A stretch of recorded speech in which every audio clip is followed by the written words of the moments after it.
আসসালামু আলাইকুম। কেমন আছেন সবাই? আজকের পর্বে তৈরি করে দেখাবো চিতই পিঠার ৩ রকমের ভর্তা। এটা শুধু চিতই পিঠা দিয়েই নয়, পিঠার পাশাপাশি আপনাদের ভাত দিয়ে খেলেও খুবই ভালো লাগবে। তো চলুন মূল রেসিপিতে চলে যাই। তো প্রথমে এখানে আমি ৬-৭ টার মতো শুকনো মরিচ নিয়েছি। এটা আমি ভেজে নিব। আমি খুব সহজভাবে আপনাদের রেসিপিগুলো দেখিয়ে দেওয়ার চেষ্টা করছি যেন আপনারা খুব ভালোভাবে সহজভাবে তৈরি করে দিতে পারেন। আর কোন কোন উপকরণ ব্যবহার করেছি আমি স্ক্রিনে দিয়ে দিয়েছি, আপনারা দেখে নিবেন। আমার শুকনো মরিচগুলো ভাজা হয়ে গিয়েছে, আমি উঠিয়ে নিলাম। আর একই প্যানে আমি খানিক তেল দিয়ে দিলাম। এর সাথে দিয়ে দিচ্ছি কুচিয়ে রাখা পেঁয়াজ। পেঁয়াজগুলো খুব বেশি কুচাইনি, হালকা করে কুচিয়েছি। আর এখানে দিয়ে দিচ্ছি রসুন আর কাঁচামরিচ। সবগুলো আমি একসাথে দিয়ে দিচ্ছি। আমি এখানে ৩ রকমের ভর্তাতে যতটুকু পরিমাণ পেঁয়াজ রসুন ব্যবহার করব সবগুলো একসাথেই আমি ভেজে নিব। আলাদা আলাদা করে আমি ভাজবো না, যেন খুব সহজেই ভর্তাটা আমরা তৈরি করতে পারি। পেঁয়াজ মরিচগুলো আমি খুব বেশি কড়া করে ভাজবো না, হালকা করে ভাজবো। তো আমার পেঁয়াজ মরিচ ভাজা হয়ে গিয়েছে। তো প্রথমে আমি শুটকি ভর্তার রেসিপির জন্য শুটকি এখানে ভেজে নিচ্ছি। শুটকিটাকে আগে আমি গরম পানি দিয়ে খুব ভালো করে ধুয়ে নিয়েছি। তারপর আমি এখানে ভেজে নিচ্ছি। তেল ছাড়াই শুধু সুন্দরভাবে ভেজে নিব। শুটকির পানিটা শুকিয়ে যাবার পরে হালকা একটু লালচে হলে আমি শুটকিটাকে উঠিয়ে নেব। খুব বেশি কড়া করা যাবে না। তো আমার শুটকি ভাজা হয়ে গিয়েছে।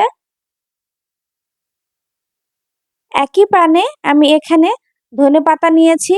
আমি ১ আঁটি ধনেপাতা পুরোটাই নিয়েছি। এটাকে আমি খুব ভালো করে সেদ্ধ করে নিব। ধনেপাতাতে কোনো পানি দেবার প্রয়োজন নাই। এমনিতেই ধনেপাতা থেকে অনেক পানি ছাড়ে। এটা একটু ঢাকনা দিয়ে দিচ্ছি কিছুক্ষণের জন্য। ধনেপাতা থেকে প্রচুর পানি বের হয়েছে।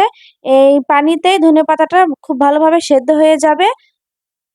তো আমার রেসিপি যদি ভালো লাগে অবশ্যই লাইক, কমেন্ট এবং শেয়ার করে দিবেন এবং আমার ইউটিউব চ্যানেলটি সাবস্ক্রাইব করে নিয়মিত আমার চ্যানেলের পাশে থাকবেন আশা করছি। খুব ভালোভাবে সেদ্ধ করা হয়ে গিয়েছে। এটার পানি শুকিয়ে গিয়েছে। এটাকে আমি এখন নামিয়ে নিব। আর এখানে আমি আ পেঁয়াজ মরিচগুলো ৩ ভাগ করে নিয়েছি। যেহেতু ৩ রকমের ভর্তা করব, এখানে আমি পেঁয়াজ, রসুন আর মরিচ নিয়েছি। আর এখানে শুকনো মরিচ নিয়েছি ৩ টি। আর এখানে ৪ টি শুকনো মরিচ নিয়েছি আলাদা আলাদা ভর্তার জন্য। প্রথমে আমি সরিষা ভর্তার জন্য এখানে আমি ২ টেবিল চামচ সরিষা নিয়েছি। এখানে সরিষাটাকে আমি ১০ মিনিট পানিতে ভিজিয়ে রেখেছিলাম। এই সরিষাগুলো দিয়ে দিচ্ছি শুধু পেঁয়াজ রসুনের সাথে। আর এখানে শুকনো মরিচ যেখানে ৩ টা ছিল এর সাথে ১ মুঠ পরিমাণ ধনেপাতা দিয়ে দিচ্ছি। আর যেখানে ৪ টা শুকনো মরিচ ভাজা রেখেছিলাম এর সাথে দিয়ে দিচ্ছি আমি শুটকি মাছ। শুটকি মাছে একটু ঝালের পরিমাণটা বেশি লাগে, তাই আমি এখানে ৪ টা শুকনো মরিচ দিয়েছি। আর এর সাথে আমি সামান্য পরিমাণ ধনেপাতা দিয়ে দিচ্ছি।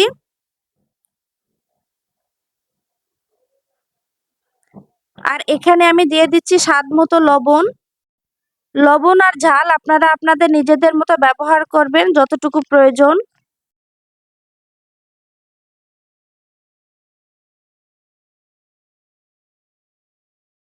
আর এর সাথে আমি দিয়ে দিচ্ছি সরিষার তেল।